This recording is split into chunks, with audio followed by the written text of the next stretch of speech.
Hi అండి. ఈరోజు నేను మా హస్బెండ్ లంచ్ బాక్స్‌లోకి చికెన్ కర్రీ అయితే ట్రై చేశానండి. చాలా బాగా వచ్చింది. మీరు కూడా డెఫినెట్‌గా ట్రై చేయండి.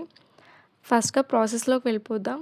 చికెన్‌ని మంచిగా వాష్ చేసుకొని దానిలోకి అల్లం వెల్లుల్లి paste, salt and garam masala, కారం వేసుకొని మంచిగా మిక్స్ చేసుకోండి. నేను ఇక్కడ పసుపు మిస్ అయ్యానండి. మీరు డెఫినెట్‌గా వేసుకోండి. నెక్స్ట్ ప్యాన్‌లో కొద్దిగా ఆయిల్ తీసుకొని ముందుగా కట్ చేసి పెట్టుకున్న ఆనియన్స్ అండ్ పచ్చిమిర్చి, టొమాటో కూడా యాడ్ చేసుకోండి.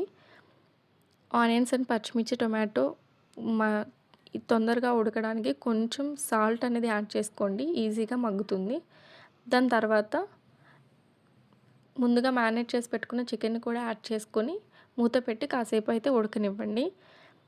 ఈలోపైతే మనం మసాలా అయితే ప్రిపేర్ చేసుకుందామండి. ఒక మిక్సీ జార్‌లోకి లవంగం, చెక్క, వెల్లుల్లి, ధనియాలు, గసగసాలు, జీలకర్ర వేసుకొని మంచిగా మిక్స్ చేసుకోండి. ఈ పౌడర్ వేసుకోవడం వల్ల మంచి గ్రేవీ అనేది వస్తుందండి. చికెన్‌కి మంచి టేస్ట్ వస్తుంది చికెన్ కర్రీలోకి. డెఫినెట్‌గా ట్రై చేయండి. దాని తర్వాత కొద్దిగా వాటర్ పోసుకొని మంచిగా ఉడకనిచ్చి ఇంకా ఫైనల్‌గా కొత్తిమీర వేసుకొని దించేసుకోవడమే. మా పాప అయితే తినేసి చాలా బాగుందమ్మా అని చెప్పింది. మీరు కూడా డెఫినెట్‌గా ట్రై చేయండండి.